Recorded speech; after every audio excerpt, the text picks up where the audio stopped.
Hey, what's up, ReLeader community? Thanks for joining us for another episode of the ReLeader podcast, where we talk about fixing stuff that we didn't break, and sometimes we talk about things we did break. Today, I have a special episode for you, and it's actually a previous recording from a podcast that isn't even my podcast. Back in March of 2024, I was on Carey Nieuwhof's podcast, and we talked about ReLeader and leadership from that perspective of ReLeading. And it was such a great conversation. Maybe you've already heard it. If you've already heard it, you need to hear it again. And so today I'm really excited just to share with you an episode from his podcast. I got his permission to show this. It's a rich conversation, one that I know you'll enjoy and you'll love. So sit back, relax, and let's check out that podcast now.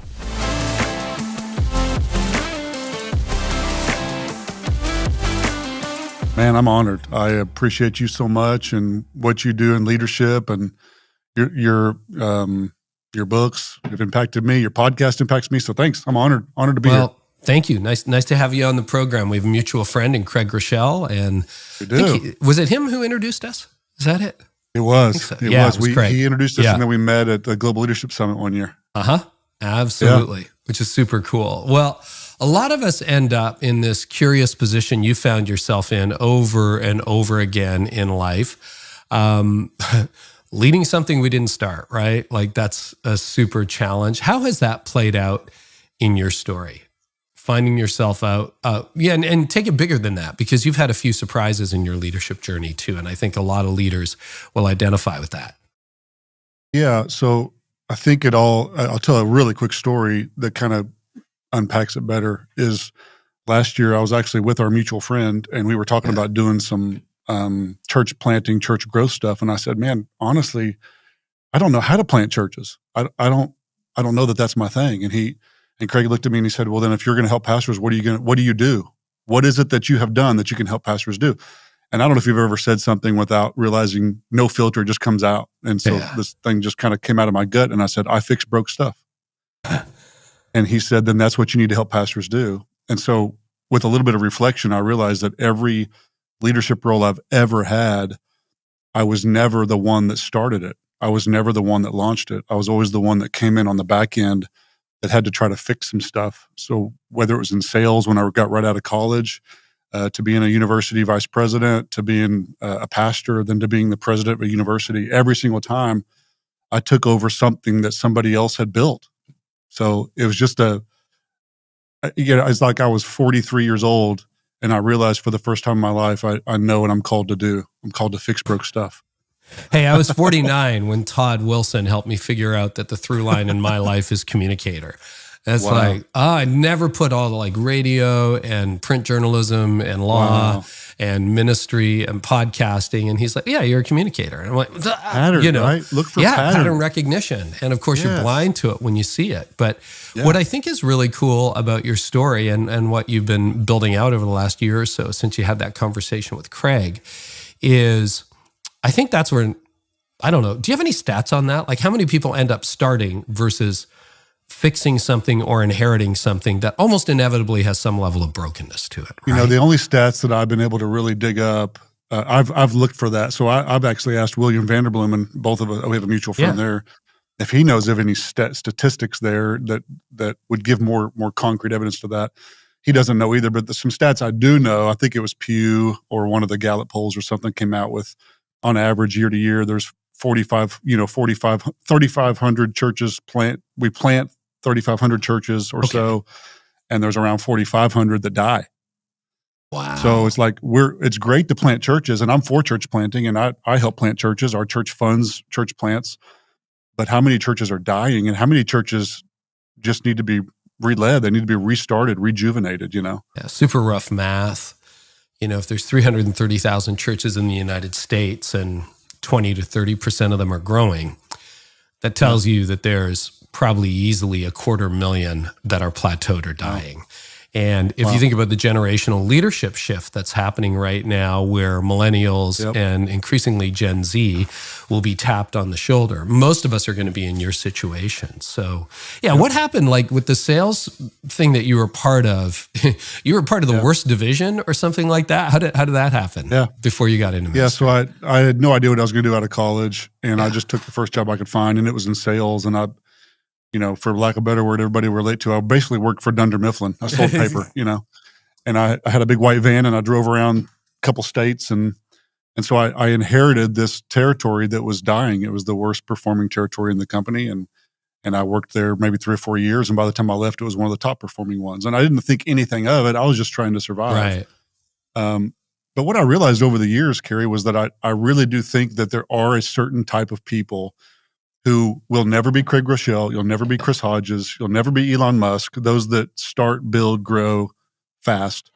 There really are a group of people who are designed by God to restart things. Yeah. And even as I look through the Bible, you think about Elisha. Elisha was he restarted something. He was a ReLeader for Elijah. Joshua and Moses. There's all these people in scriptures who took the mantle of somebody else and tried to take it from here to there. Solomon, all the kings in the Old Testament following David. So it really is a gift set, I believe, that certain people are gifted to do. If we really realize that is my true calling, it's to take something that's broken and fix it. Well, and odds are that's what's going to happen to you, right? You're going to inherit something. You're not going to start something. So this was not an intentional path. You didn't set out to say, I revitalize churches, I rebuild. So that's what I do. Yeah, that's what I do. But I would love to know how did you get into ministry? Was that a call? Did you go from sales into ministry? How did you go from A to B? I was called into ministry kicking and screaming. So I went from sales into higher education, got a master's in education, got a doctorate in university administration. Wow. And I was on the path for popular higher course. ed. Kidding. Oh, exactly. Kidding. Everyone's doing that. And I became a VP at a university in Oklahoma City, and I was doing fundraising. Loved it. Fell in love with higher ed, and said, "I'm going to be a college president someday." So I pursued that, and then the church that I was attending at the time was Victory Church, which is the church I now pastor. I was just attending it. I sat on the back row, and I was a greeter and a tithed. And in 2011, the church came to me and they said, "Hey, would you be interested in being a campus pastor? We're launching a new campus." And I was like, "No, I don't. I'm not interested in that. Thank you, though." But after a series of conversations and prayer, my wife and I just took a leap of faith. I left a VP at a university job and went to be a campus pastor. And within a couple of years, I fell in love with it. Yeah. I was like, I missed it. Higher ed isn't what I was supposed to do. I was supposed to be a pastor. What did you love about it? What made you fall in love with it? People. Yeah. So in higher ed, I was a VP for advancement, which was fundraising, but really all fundraising is friend raising. All you're doing all it is relationship building. Yeah. And so when they came to me at the church, I said, "Listen, I don't want to go into ministry because I don't want to preach. I have zero desire to preach." And they were like, "No, you don't understand ministry. We don't need you to preach. We have a senior pastor. We just need you to lead a team and love people." And I was like, "Well, I know how to do that." So I did that for 3 years. One of the few things in my life I've ever started. We started a campus from scratch. And had great success. That campus grew rapidly. And then in 2014, the lead pastor, the founding pastor of that church, a great man, made one mistake, had a moral failure with his wife. And that is a very long story that I'll tell you some other time. But I thought I was like, well, my life's over. I gave up my career to come be a pastor, and now this church is going to crumble. Implode. Yeah. And they looked at me to be the interim pastor, which was a shock. At this point, Carey, I'd maybe preached 2 or 3 times in my life, ever. This was 2014. And then to make a very long story short, by that fall, November 1st, 2014, I was the lead pastor. Wow. And in way over my head, that's when I met Craig. It's when all that kind of started coming together there because we pastor in the same city. And just to rapidly fast forward through my life, 4 years in from that, it took us 2 or 3 years to really get that church out of the hole. I mean, we were bleeding out. Wow. If anybody's ever taken the reins of a church after a moral failure, it's like the best illustration I can use, Carey, is you go to a NASCAR race and there's a massive crash and everyone's there to see the crash. But everyone leaves the arena and somebody's still got to clean up the mess. Yeah. So a lot of times everybody sees it and then you're left for years trying to clean up something that happened in a moment. Yeah. So it took us about 3 years to really climb out of that in attendance and giving. And about 2017, the church was doing well. 2018, I had all this background in higher education. I had a doctorate in university administration, and I thought I'd left that career in my past, in the far past. And then I get a call from the King's University in Southlake, Texas, which was founded by Jack Hayford in 1997. And they asked me to be the president of a university, and it was a dream. I was like, "Oh my gosh, this is amazing!" Yeah. And they're in direct partnership with Gateway Church and Robert Morris. And I said, "Look, I'm honored. I would love to, but I can't leave this church. Yeah. We just got healthy. We just climbed out of the ditch, and I can't abandon this church." And they were like, "We don't want you to. We want you to do both." And I thought they were crazy, So I actually went to Craig's house that afternoon, and I was sitting there talking to him, and I was like, "Craig, this is crazy, right? This is impossible. This can't be done. How could I pastor a church in Oklahoma and lead a university in Dallas?" And I'll never forget it. Craig looked right at me and he goes, "You know what your problem is, Jon?" I said, "What?" He said, "You've only met the God of or, but you're about to meet the God of and." Such a Craig thing. So, yeah. Isn't it? Yeah, He says these 100%. things that just blow your mind and takes a week to digest it. And so I did, man. And for 5 years I did that, from 2018 to June of 2023. Wow. Did it for five years. It was a blessing. I loved it. And now I'm just back to pastoring. I have one job, and my wife is happier with me than she's ever been.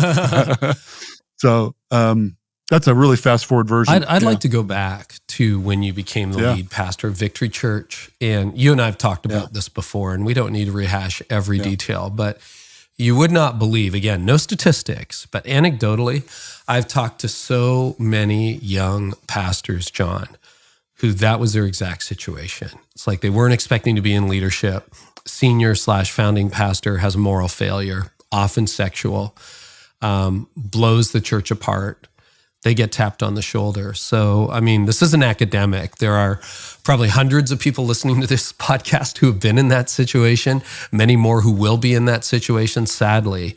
What is the anatomy or the post-mortem of inheriting a church after a moral failure? I think for every person it's a little bit different. For me, it was kind of a double compounding issue, because one, I was in over my head.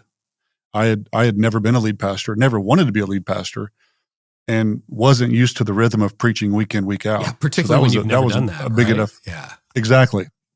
A whole nother dichotomy was trying to absorb. In our context, we probably had 60 staff or so. So not only are you pastoring your congregation, you're trying. Honestly, it was easier to pastor the congregation than it was to pastor the staff. Wow. The staff are the ones that are reeling. The staff are the ones that are trying to decide, do I want to stay here? Yeah. And then a lot of churches, you have a lot of nepotism, which we did too. So now the lead pastor's gone, but his wife's still there. Wow. His son's still there. His nephew's still there. And like on staff or on staff? Oh, wow. Yes, on staff. So there's so many dichotomies to these really, particularly the first 6 to 12 months. Things happen so quickly that with one phone call, everything changes, right? But the way those ripple out can take 6 to 12 months. You really don't know where you're going to land in the aftermath of a tragedy for at least a year, because you don't know who's with you. You don't know who's shopping for a job. Even the people sitting in the pews are thinking, I don't know about this guy. Can he do it? Yeah. He looks young. Who is this guy? You were how old? So there's in 2014. I was let's see, I was 34. Yeah. 34. That's youngish. Yeah. You bet. And it was probably less that I was young and more that I was ill-equipped. Yeah. All of my degrees were in education. I had 3 years of experience as a campus pastor. That's all. Yeah. That's all. And I was just in over my head. And so, what's funny is God surrounded me with some amazing people. And if it wouldn't have been for them, I would have never made it. And I'll tell you, we keep referring back to our mutual friend, but one particular phone call I had with Craig is I called Craig. I was probably 6 months in. And, it's good to have guys you can be vulnerable with, right? And I just said, Craig, man, I was in tears. I go, I don't know what I'm doing. I have no idea what I'm doing. And I'm like sitting there with my phone ready to type. Okay, here's the first thing you need to do. Here's 6 steps towards achievement. Here's what you need to do. Here's the first 5 things you need to do. And Craig said one of the most healing things that anybody has ever said to me. He said, John, neither do I. Oh. He said, the truth of the matter is none of us know exactly what we're doing. We're all just trying our best to build the church, to grow the church, and to build God's kingdom. And man, truth is, I knew what he knew what to tell me. He could have given me 10. He could have given me 5. He could have told me what to do. But man, it was so healing to me that the guy who pastors the largest church in America, one of the greatest leaders in our day, honestly, I think he lied to me. But he said, I don't either. You know what? I mean, you know Craig probably a little bit better than I do because you have proximity and lots of time together. But like, I don't know that that was that much of an exaggeration. What I tell leaders is we're making this. It was humility is what it was. And we're making this up as we go along. Like, think about that even in the context of this. You know, I believe Life Church is the largest attended church in the history of America. So show me the playbook. Who's got the playbook for that? There's no playbook. It's true. It's like he's got a few colleagues who have led similar things, but you're kind of relying on God and making it up as you go along. And I think that's the secret of leadership. And obviously, are principles and guardrails and things you should do and things you shouldn't do. But I don't really know what tomorrow looks like. Yeah, a lot of the things. I don't want to speak for Craig, but I've heard him tell the story, and he said it publicly before, of one of the first times he decided to show a sermon on video was because his wife was going into labor. Yeah. It wasn't this strategic move and we planned this out for months and years. And so you're right. I mean, obviously that takes a little bit of strategy, obviously, and a little bit of, intentionality. But at the end of the day, what's the Lord doing and how are we pivoting and shifting in a ever-changing culture? Anyways, that was just such a healing thing for me to hear as a young pastor. I had a moment. It was 11 years ago. Last fall, I started blogging. And I don't know why. I don't think about it very often. But it's like I remember writing the first post where I'm like, okay, I'm going to really post 3 times a week. And then I kind of had like a retrospective of my life. And I had no idea where that was going to lead. I didn't think it would lead to a podcast and lead to millions of leaders and lead to, stupid influence and all that stuff. Like I just had no idea. And so, where's the precedent for doing what I do? I don't know. We're making it up, man. But God has been great, and we're trying to keep it between the rails here. And we don't really see ahead. I have other people I admire who are doing similar things, but we don't really know. So back to, let's talk about the staff dynamic. So you've got the pastor is out because of moral indiscretion, but the whole family's on staff. That too, believe it or not, no stats, but I hear that over and over again. Like there's a lot of family businesses in church, so to speak, depending on the world you're in, right? Not so much mainline, but if you're in non-denom or charismatic world, that's a real thing. How did you handle that? What were the dynamics? I think it was a lot of, it's a thing that I use a lot in this term that I've kind of started using. I call it a ReLeader, and so sometimes I'll reference to this concept of a ReLeader. I really think that when you're a ReLeader, you didn't start it, you didn't grow it, you didn't build it. You've come to redo it, restart it, rebuild it. And so I kind of say ReLeader. So I really feel like a ReLeader, one of the best attributes of a ReLeader is patience. Like you have to have this crazy, to me, Carey, I don't know about you, one of the biggest challenges to me in leadership, more than any other challenge, in my opinion, is knowing what to do, but you can't do it yet. Oh. That's cool. So you're the leader because you see things no one else sees, right? You see things that are 6 months out, 12 months out. You see the next mountain to take, but the biggest challenge is not knowing what to do. A lot of people know what to do. The biggest challenge is knowing when to do it. Ooh. And so, for me, I think one of the greatest attributes of ReLeaders is they know the patience involved, right? And so you think of I use the analogy of a cruise ship. If you become the new captain of a cruise ship, if you turn the ship too quickly, you're going to throw everybody off the ship. You're going to injure people. All the plates in the kitchen are going to fall off. Yes, the ship's heading in the wrong direction, and we're going north, and we need to be going south. Any idiot could know that, right? Any captain worth their salt knows we're going the wrong direction. The best captains know how to turn a cruise ship without anybody on the ship even realizing that you're turning. That's a great analogy. And so So for me, those were challenging times where I knew this wasn't going to work. And like anybody that had any leadership capacity whatsoever could have looked at this and 100 other problems and said, okay, we got to fix this. I think the biggest problem most ReLeaders make is they change things too quickly. Interesting. They whiplash the organization. And so a lot of those things were very methodical. Some of those staff members were on staff for a year, maybe 2 years. And I knew that it was going to shake out. And so I knew that they were hurting probably more than I could even imagine. And so I wanted to love them through that process. Wow. I don't know whether you're familiar with the Enneagram or whether you pay any attention to that. Do you know your type? I'm an 8, which is bizarre. You are? Because I'm like, wow, good for you, but I'm an 8. And like, I would just be chomping at the bit. And my wing is a 3. Oh. Which is So I mean, you're the classic textbook then for the guy who would be the bull in the china shop. Let's get it done yesterday, right? Like, so talk to me about the restraint that you were able to show in that. Yeah, I think it was a lot of painful.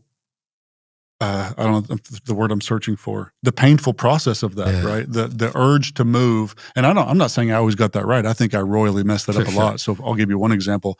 Is our church was built and grown in the early 2000s, like 2004. We were top 100 fastest growing churches in America. We were exploding, and a lot of it was through, remember back in the day when they would have these big Christmas pageants and Easter plays. And so we'd rent out these big arenas and have these massive plays. And so that was the early days of our church.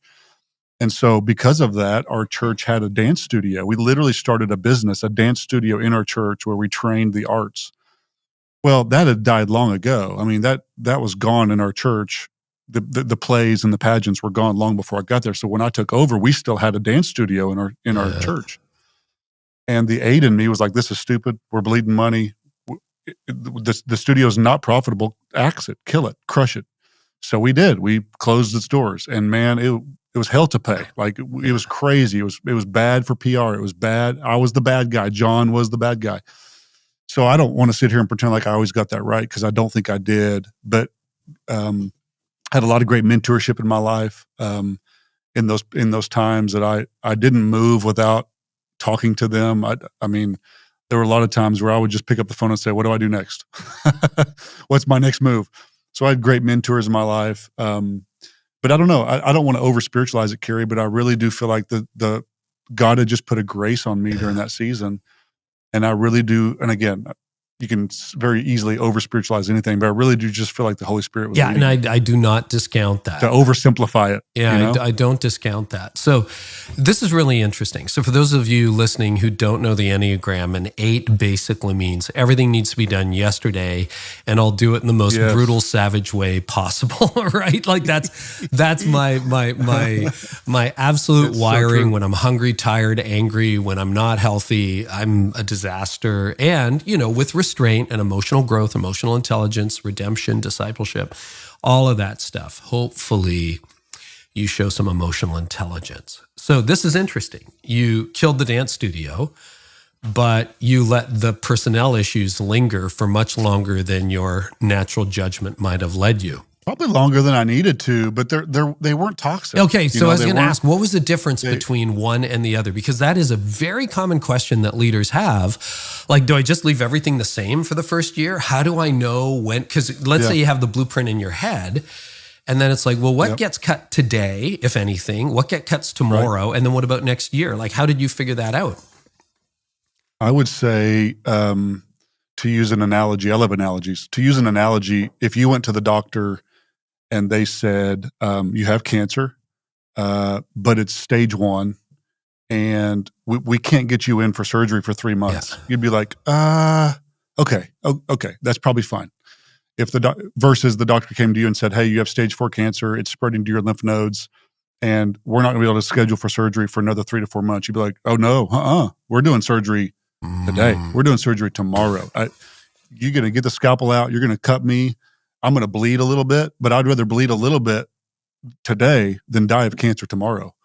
And so a lot of it is this gauging off of, is it toxic? Yeah. How bad is it? Wise. Right? How quickly do I need to move? You know, I don't want to oversimplify prostate cancer, but like prostate cancer in most cases is a very slow moving cancer. Whereas if you have breast cancer or lung cancer or some other type of, so what type of cancer does your organization have, right? How bad is it? And I think that helps decide how quickly do we need to move here, because there are some things that need to be cut out tomorrow. And if you wait a year, it's going to be detrimental to your organization. It's going to be detrimental to you as a leader and your credibility. So I think there needs to be a lot of wise counsel there and gauging what is that toxicity level. Right. Wow. A lot of wisdom there. And I think that's a very helpful analogy. Anything else? You mentioned the pain of the staff was worse than the pain of the congregation. Can you say more about that? Yep. We had a double whammy.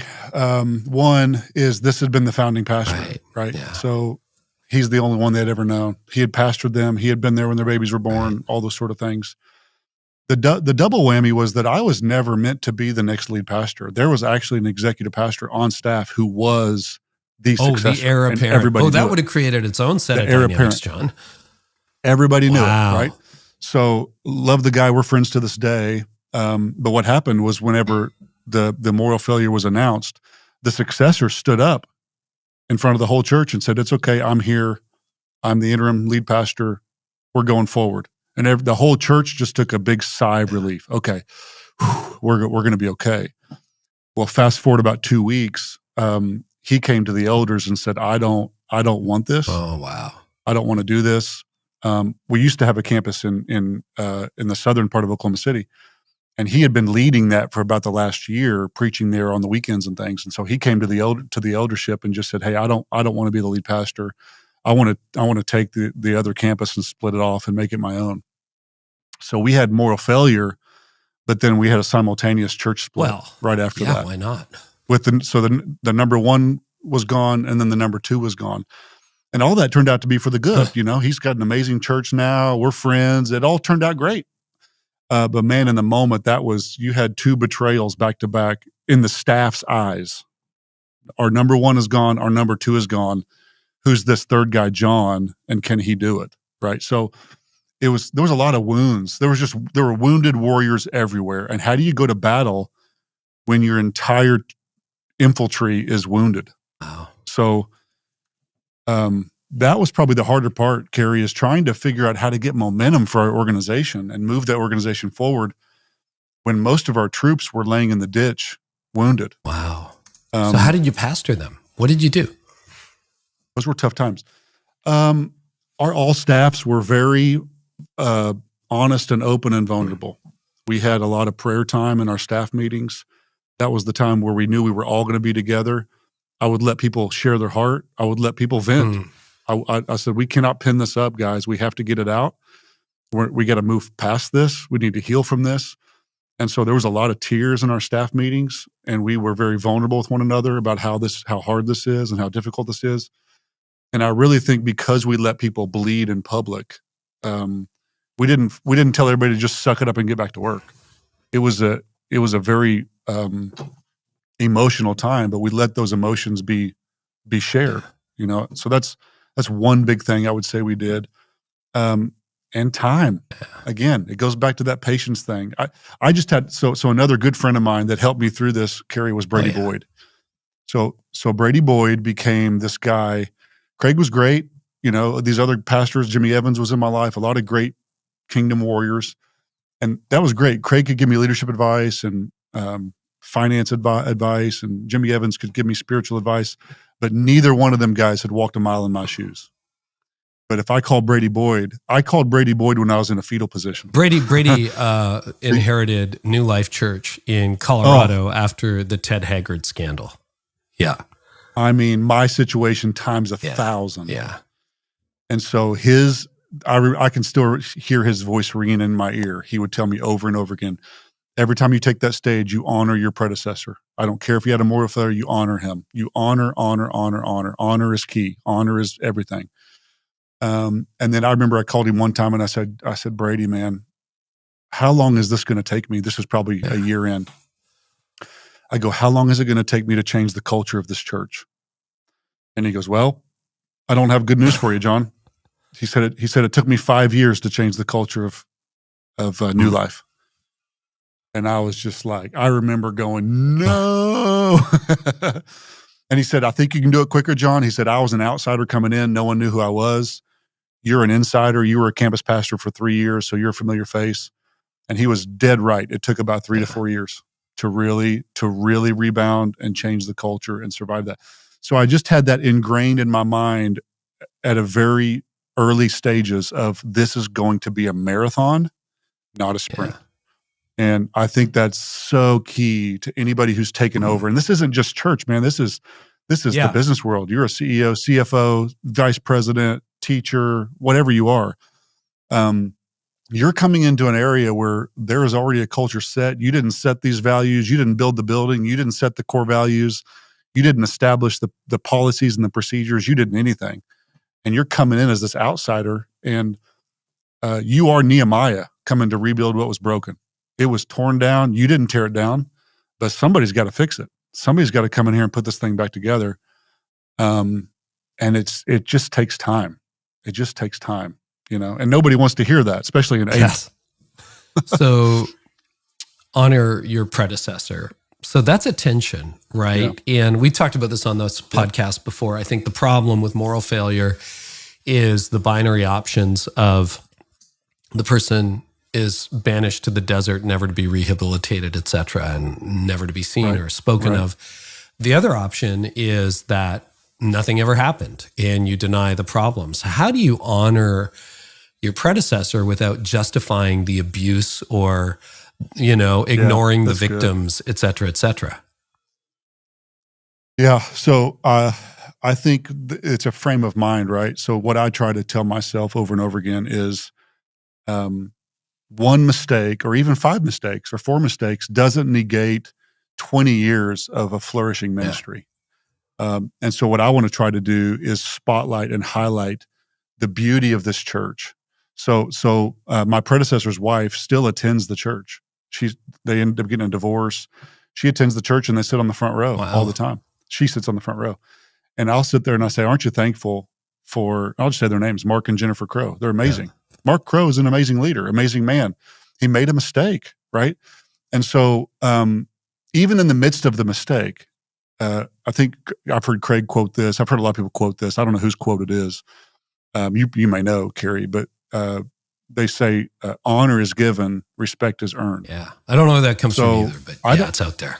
Yeah. I don't have to respect someone to honor them. I just don't have to. And so I just think, one, it's taking the high road. Yeah. What good does it do for me to get up and push off? So I'm 6'7", Carey. I played basketball in high school and college. And so I was a big man down low. And one of my biggest pet peeves was when a little bitty 5'8" guy would come down into the lane and somebody shoots the ball and the ball's coming off the rim. And the little guy would put his arm on my shoulder and pull up on me and then push off of me to go up and get the rebound, right? He's using my height to go find achievement. Yeah. To me, that's pushing off. So if I'm an insecure leader, I'm looking for things I can push off of. I'm coming in and I'll push other people down to lift myself up. And so to me, I don't want to be that kind of leader. Yeah. And so what harm is it in honoring someone? We can find something to honor anyone for.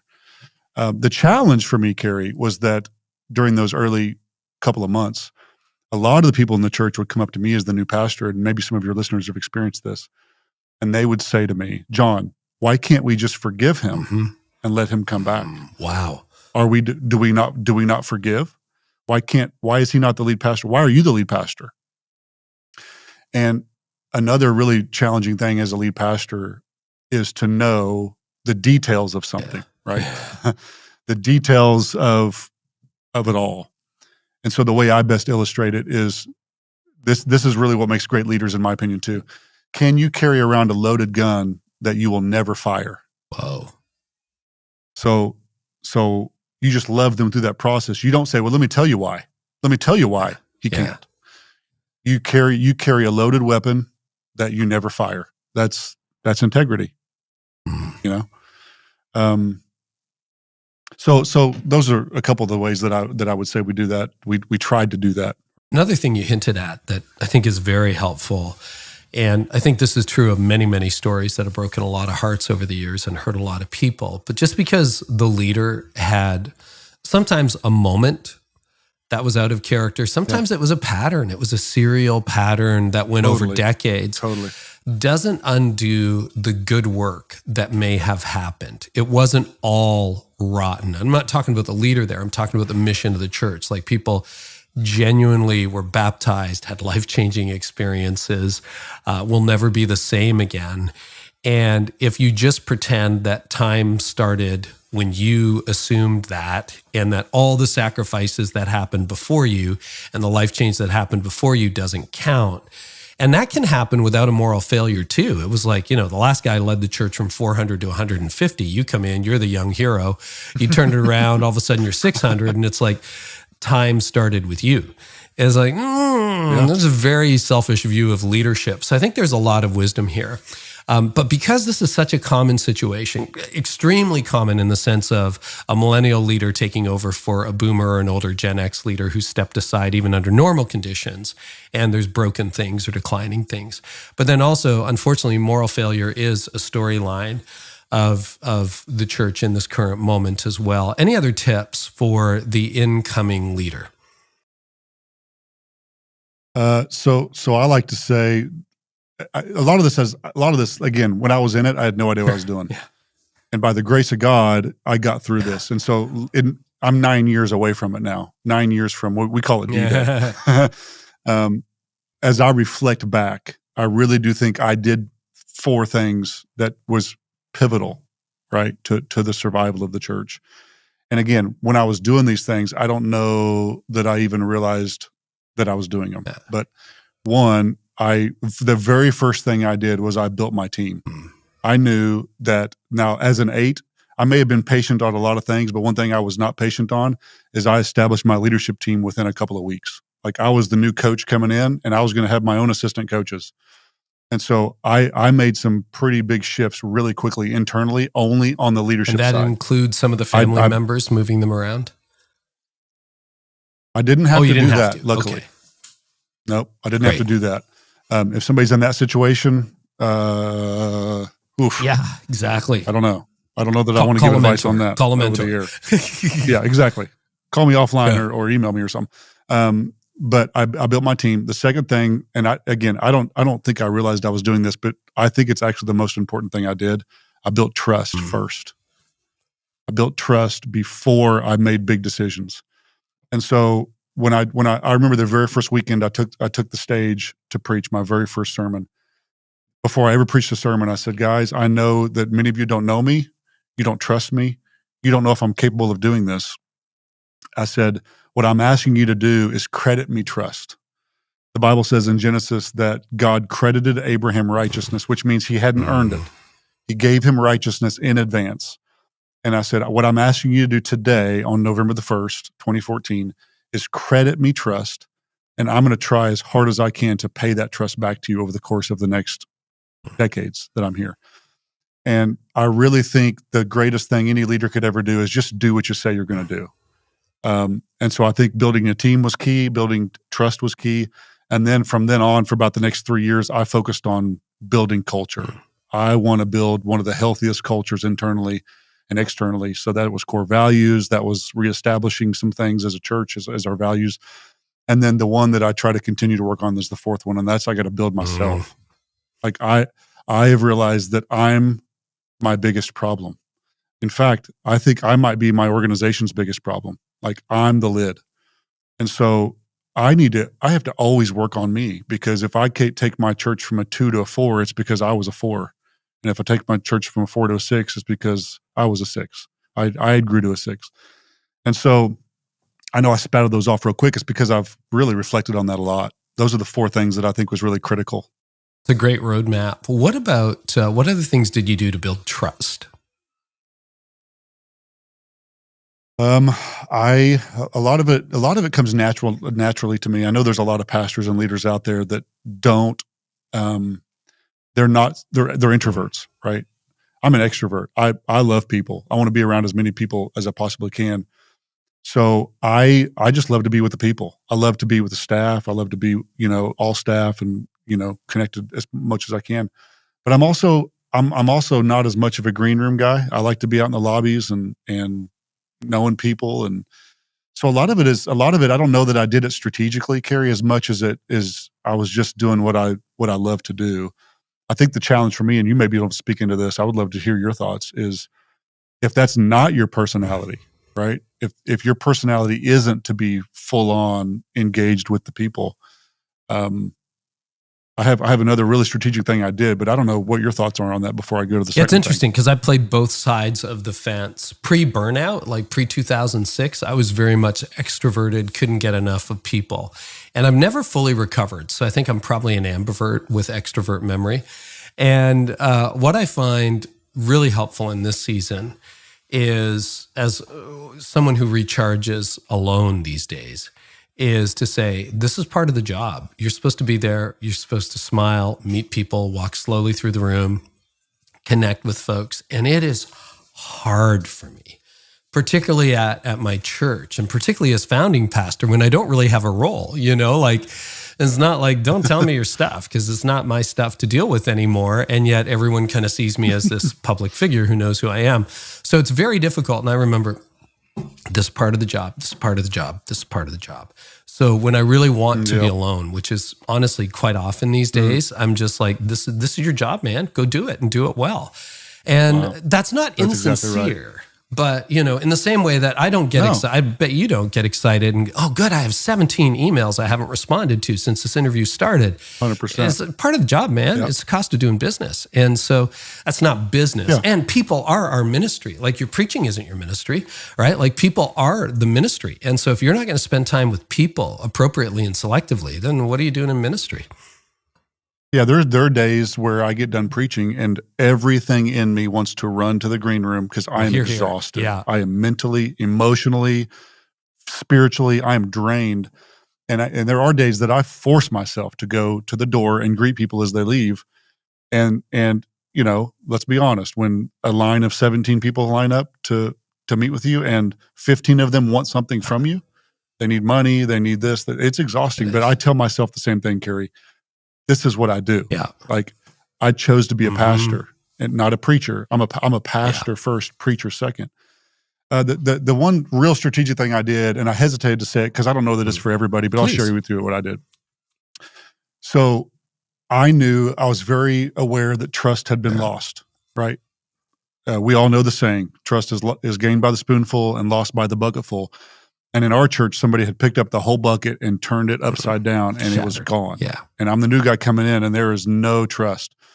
And so I was sitting so this was spring of 2015, January 2015, and I'm sitting there and I'm watching the State of the Union address where the president gets up, right, and gives the State of the Union address. And although our presidents don't really do what I think they should do, the intention, the purpose of that is to say, this is where we're at. This is where we're at as a nation. This is our challenges. This is what we've overcome. And I just thought to myself, I'm going to try that. So that spring I got up and I did what we call the State of the Church address. And I went over crazy things that very few pastors talk about. I tell the church how my salary is set. This is how my salary is set. We have an elder board. I don't set my own salary. And and sometimes I think people in the pew sit there and wonder how the pastor's salary is set. And so I was like, well, I'm just going to tell them. I'm not going to tell them what my salary is, but I can tell them that the elders do a compensation study, and the compensation study gives it to a committee, an external committee. The committee gives a recommendation to the board, and the board sets my salary. And I would say things like, last year we were, 2% up in giving and 4% up in expenses, and we ended in the red by $56,000. And here's our debt. This is what our debt is. And I still do that every year to this day. So transparency. And transparency. And it's so funny, Carey, when you sit there, and I don't go turning over rocks that no one's looking under. I'm not, you can obviously share way too much information, and I don't. But I would give broad strokes, and you will never, when you're preaching, you can see everyone's facial expressions. people look at you like, oh my gosh, I can't believe a pastor is telling us how his salary is set. Yeah. So that was something that I did. And again, I don't know that that's a good fit for everybody, but for our church, it was necessary in those early years. Talk about building culture. So you also change culture. This is coming up a lot because, like I said, the vast majority of churches have to be revitalized, or businesses or organizations. So how did you go about establishing a fresh culture, which seems to have gelled 3 to 4 years into your leadership? Yeah, so I did this at the church, and then I also did it at the university when I got there. I think that if you want to change the culture of any organization, the only way to change the culture is to change the way people talk. So I think most people see culture as, well, it's the core values we put on the walls, and we have a guideline. We have staff values and a church value, and we put them on the walls in the lobby, and we put them on banners, and all those things are great. But I became really intentional and dedicated to, how do I make these sticky? There's a great book, you know that book, Made to Stick. And how do we make these values so sticky? If you walk into most churches and say, hey, what's the vision here? Or give me 2 of your 8 core values, or 2 of your 6. Most people have no idea what those are. And many times it's because we haven't made them sticky enough, right? So I know one of the core values we made at TKU is we have grit. We believe hard work beats talent when talent doesn't work hard. And so they just make them sticky. And then before you know it, people start changing the way they talk. And you hear people in the lobby reciting your core values in common day vernacular. And again, it takes time, but that's something that we really did with a lot of intentionality. And every time we get on stage to make an announcement, we're gonna before we make an announcement, we're gonna say, here at Victory Church, we steward God's resources and with radical generosity.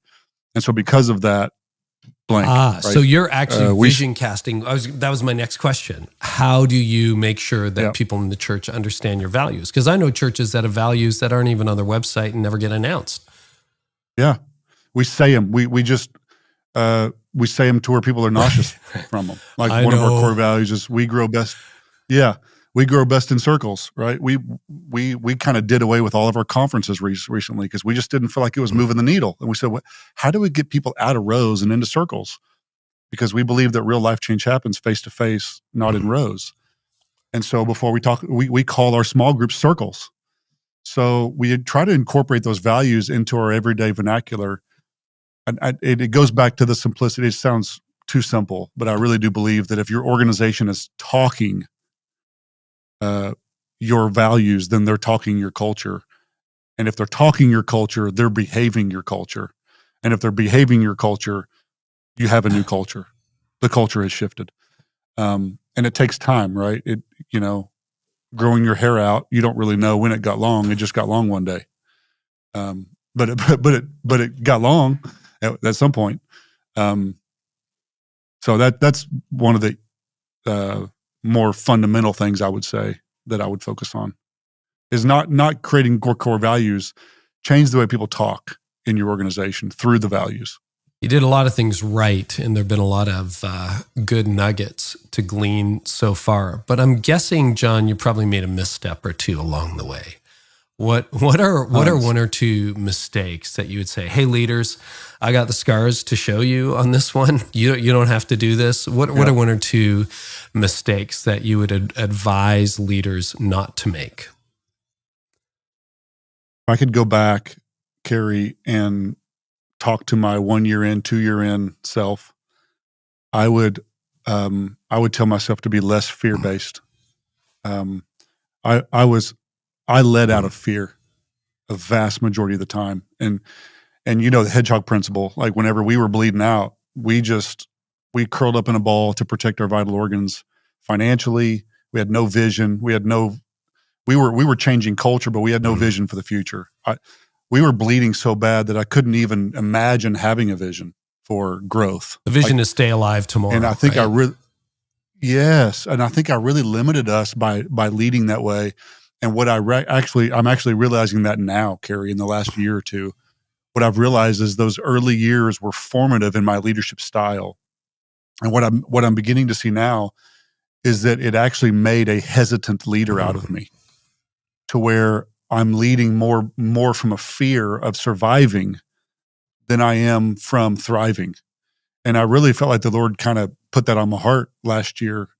And I just really sensed the Lord saying to me, Jon, you're not in survival mode anymore, but you're still behaving as though you're in survival mode. You're still leading like you're in survival mode.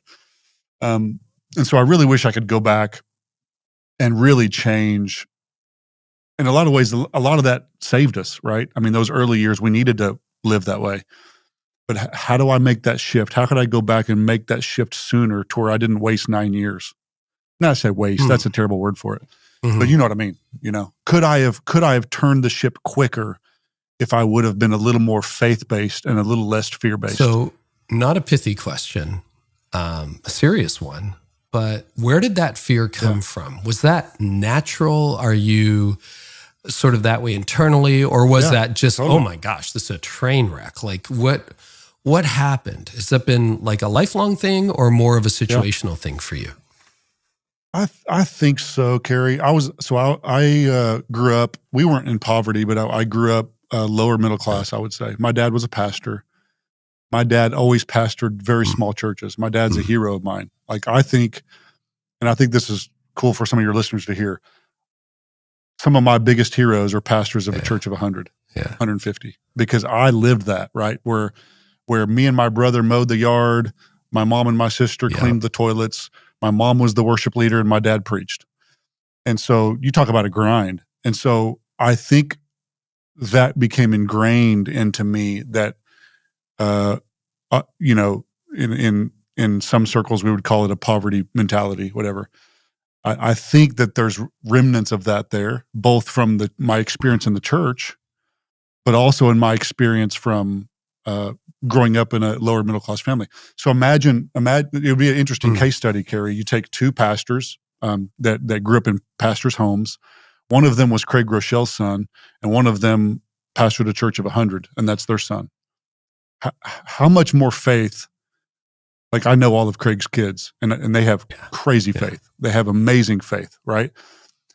Because of the environment in which they grew up in. And such a great question that you asked me, and it's even making me reflect a little bit. But that's probably a pretty important question for leaders to ask themselves. What made you lead the way you lead, both good and bad?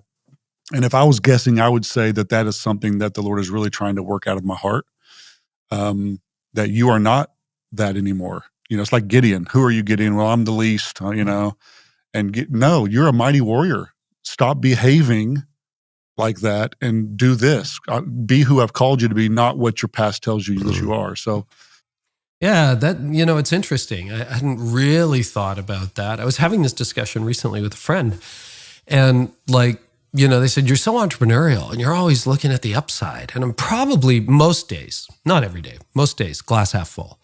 But my parents were immigrants. Like think about my grandparents and parents were immigrants. Wow. I was born in Canada, but they weren't. That takes a lot of faith.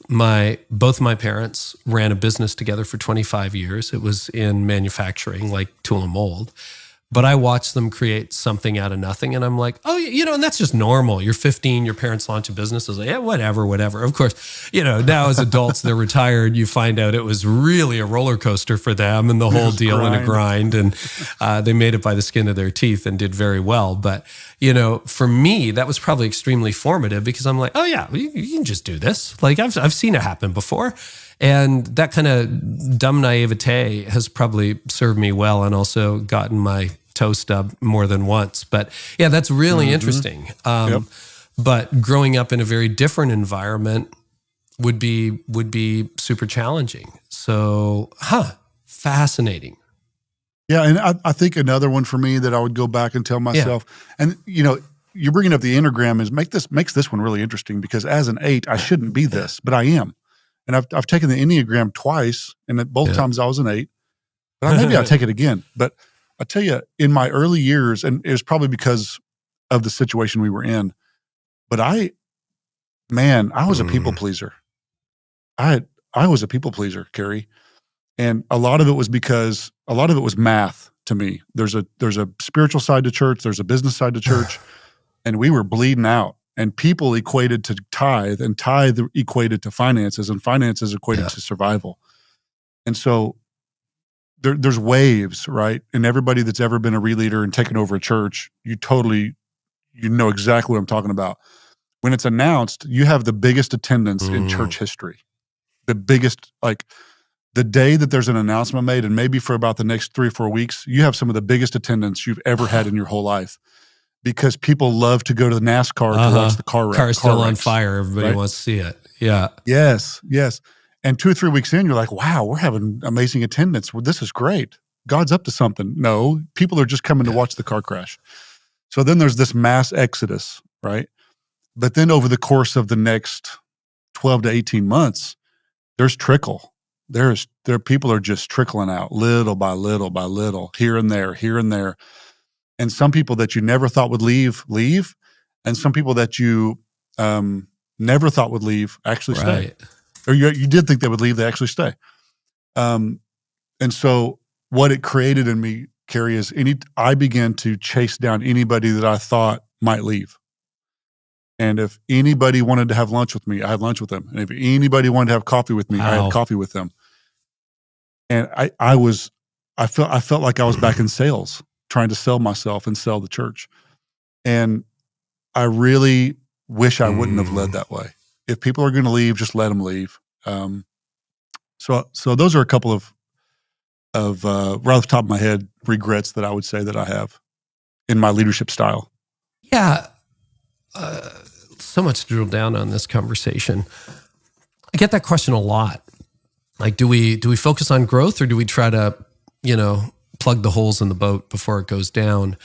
What is, in your view, the challenge with chasing down people who are leaving, going, please don't go, please don't go, please don't go? Why is that not an effective approach to leadership, discipleship, et cetera? Can I tell a story that's I'm gonna make it G-rated, but it's gonna be kind of it's gross, but I'm gonna make it not gross. Okay, with the words that I choose. Right. So Jimmy Evans is another guy that's in my life. He calls me one day, and I'm telling him these stories about these. I'm replying to every email. I'm telling my staff, if we get any bad emails, just send them to me, and I'm going to reply to them. And he said, Jon, that your church is a living organism, in a sense, right? It's a breathing, living thing. And he said, let me ask you a question, Jon. When you eat something in your body, in your physical body, your body will absorb the nutrients that it needs out of that food, and then it will dispose of what the body doesn't need. So you know where I'm going. I'm trying to paint this very, very nicely. Analogy understood. Analogy. He said, have you ever picked up what your body excreted and re-ate it? And I was just like, what are you talking about? He goes, Jon, he said, these aren't bad people. And he said, I am not calling people that. That is not what I'm saying.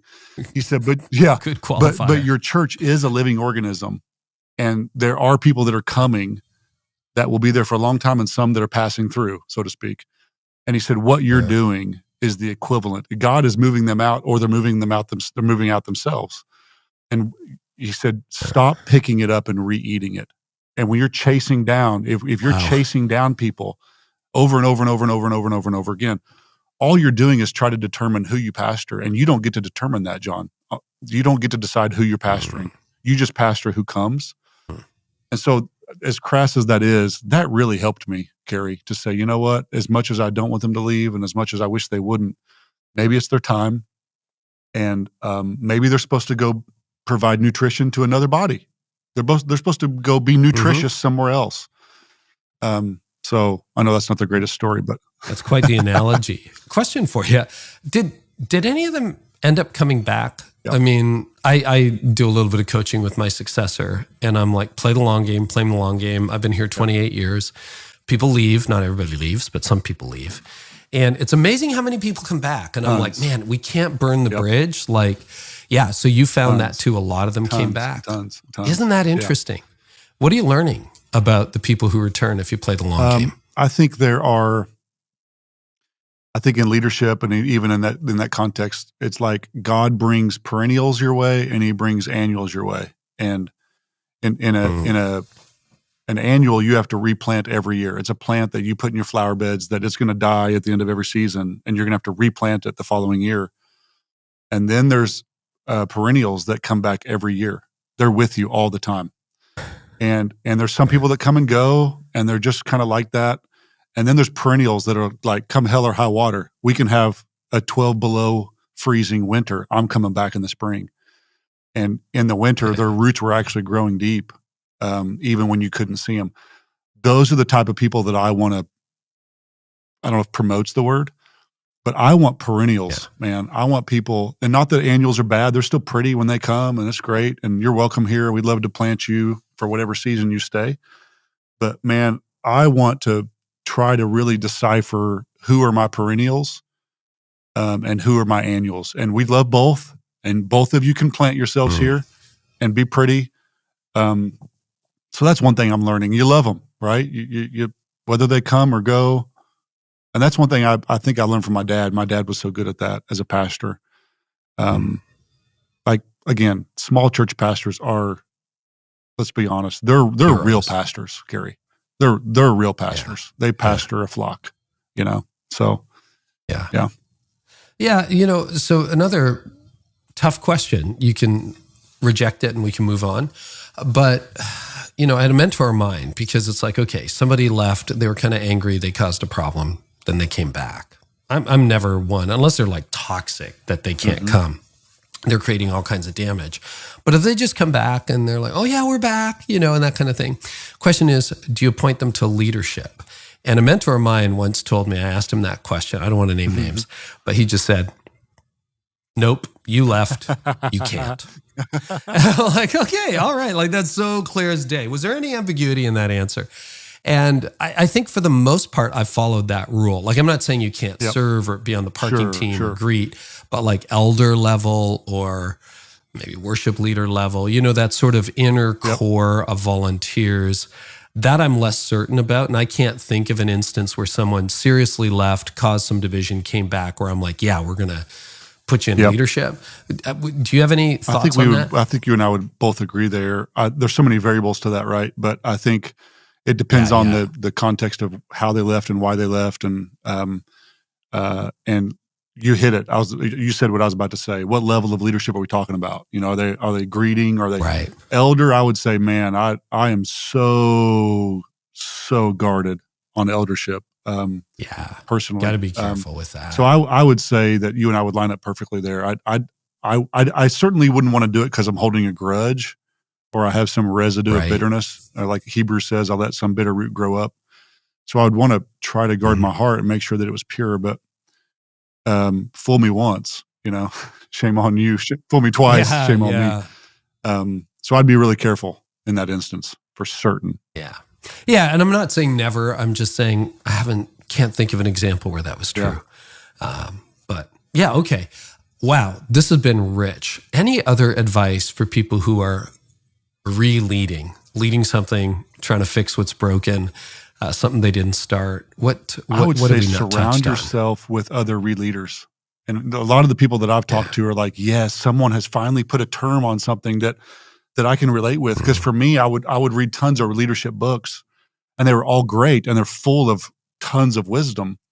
But most leadership books are written in the context of grow, build, fast. Let's do this, grind, push, grow fast. And blank slate, right? That blank slate. And ReLeading is such a unique animal that there's so many variables. And not that we would ever copy and paste leadership books anyways, but if you ever try to copy something and paste it into a ReLeader situation.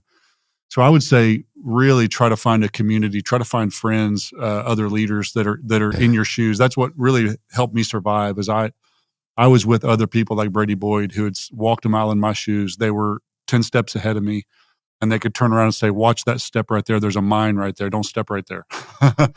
So I would say that's so critical in that journey of any ReLeader.